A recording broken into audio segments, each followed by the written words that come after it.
अस्सलाम वालेकुम रहमतुल्लाहि व बरकातुहू। सो हमारा आज का टॉपिक है Darwinism with respect to Islam.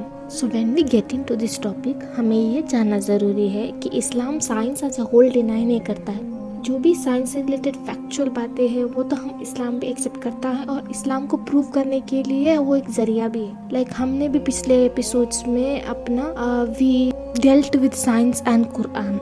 So when it comes to scientific facts, we don't deny, and it's always in coordination with Quran and the Islamic perspective. So हमें ये जानना ज़रूरी है कि साइंस चेंज होता है as time passes. It doesn't stick to one theory. अगर इससे बेहतर कोई थियरी मिलता है तो पिछले वाला थियरी रिजेक्ट कर देता है, but facts will remain fact. जब हम डार्विनियन एवोल्यूशन की थियरी की बात करते हैं तो वो बेस्ड ऑन हाइपोथेसिस और एजम्पशंस ही है, तो इसको कोई सॉलिड एविडेंस नहीं है when it comes to academically or when it comes to any fossil evidence or something like that. कुछ नहीं है. It's not because I am a believer and my core principles reject it, but there are lot of evolutionist researchers, scientists that are rejecting the theory. Just because some theory has worldwide dominance and is popular doesn't mean it's factual. And scientists का आपस में इससे इख्तिलाफ है कि वो दिन दूर नहीं है जब Darwinian theory as a whole reject करेंगे. Darwin allowed us to be intellectually satisfied atheists. Before Darwin, it could have been tenable to be an atheist, but he allowed us to be intellectually satisfied atheists. So because of that, we've got a deliberate campaign by humanists, by atheists, by Darwinists to miseducate the public on this particular issue. Sounds quite conspiratorial, Sabor. I mean, it does. I mean, is it just what you're saying, or is there some people from like an academic perspective that have also made the same kind of claim? Well, what you'll find, and this is very, very interesting, is that mainstream secular academics who are themselves like who? Like, atheists. For example, James Shapiro, he is a Cambridge educated evolutionary biologist at the University of Chicago, and he basically says that it's a religion. Lynn Margulis, she's again an atheist evolutionary biologist. Her end symbiotic theory is taught in every single university. Did she get a prize of some sort? She did. She won the National Medal of Science, and Bill Clinton gave that to her. So again, she's an atheist. She called it an Anglo-Saxon sect. Masatoshi Nai, who is a don in population genetics, a subfield of evolutionary biology, again another atheist. So he's got these formulas which are taught at an academic level in libraries across the world. He has said Darwin, and he doesn't believe in Darwin's mechanism, he believes in his own mutation-driven evolution. He says Darwin in our field is God, so you can't challenge him. So these are atheist evolutionary academics saying this is way more than science.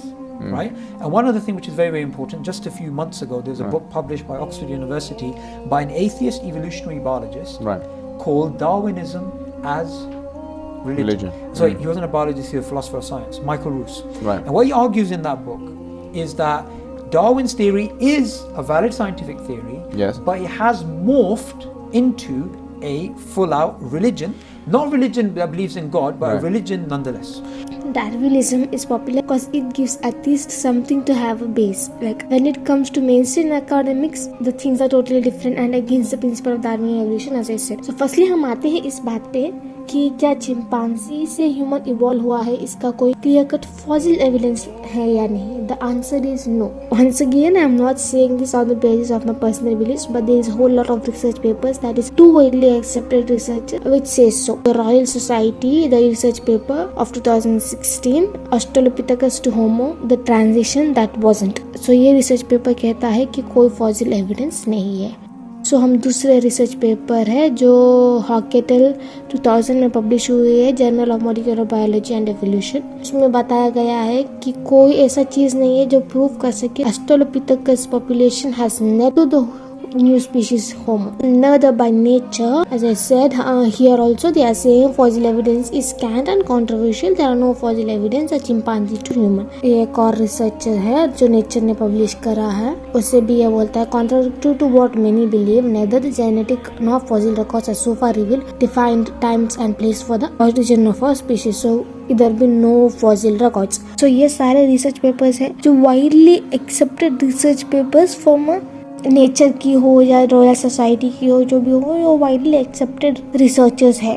Academically अगर बात करी जाए तो इससे बहुत सारे researches है जो कहते हैं कि फॉसिल एविडेंस नहीं है. तो we will end this fossil evidence thing by seeing this one thing by evolutionary biologist and paleontologist Stephen Jay Gould. What he says is evolutionary trees that adorn our textbook data have only tips and notes of the branches and the rest is inferior. However, reasonable not evidence of the fossils. So जो भी evidences है, जो भी fossil मिला है उससे कोई evidence create नहीं होता है कि human evolution is from the apes. Mark Ridley, a zoologist and a writer of evolution, says no real evolutionist uses fossil record in favor of evolution as opposed to special creations. कुल मिला के academically एक strong fossil record evidence नहीं है जो Darwinian evolution को सही साबित करे. तो अब आते हैं सेकंड चीज पे, मैथमेटिकली.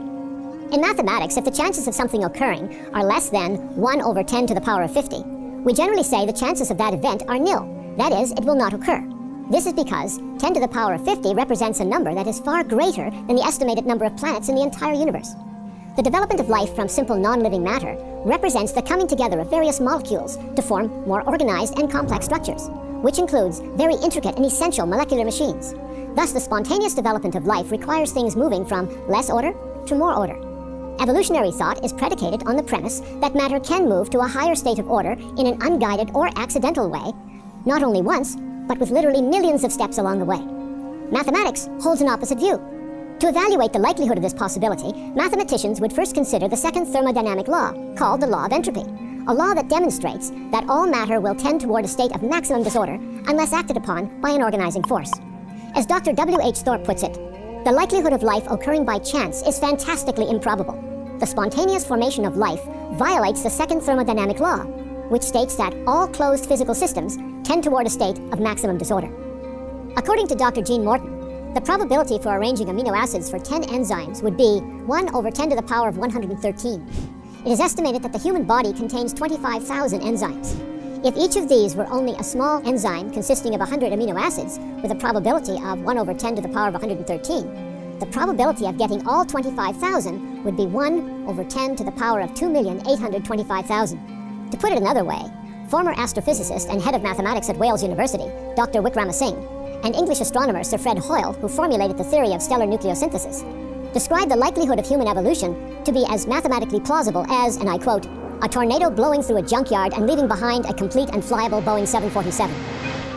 इतने कम समय में इतना ज़्यादा चेंज, वो भी gradual process. According to Darwin the evolution was gradual process. So gradually इतना बड़ा चेंज होना इट्स नियरली इम्पॉसिबल. सो अगर मैथमेटिकली या प्रोबेबिलिटी के बेसिस पर चले तो भी ये फॉल्स क्लेम होता है. सो आज हमने डार्विनियन एवोल्यूशंस को दो स्केल्स में मेजर करा है, एक फॉसिल एविडेंस के थ्रू और एक मैथमेटिकल प्रोबेबिलिटी के थ्रू. सो दोनों से ये पता चलता है कि डार्विनियन एवोल्यूशन पॉसिबल नहीं है, वो फैक्चुअल नहीं हो सकता है. नेक्स्ट पार्ट में हम कुछ और चीजें डिस्कस करेंगे जो डार्विनियन एवोल्यूशन के लिए लोग क्लेम करते हैं, उसको भी डिबंक करेंगे. So stay tuned for that. अस्सलाम वालेकुम रहमतुल्लाहि व बरकातुहू.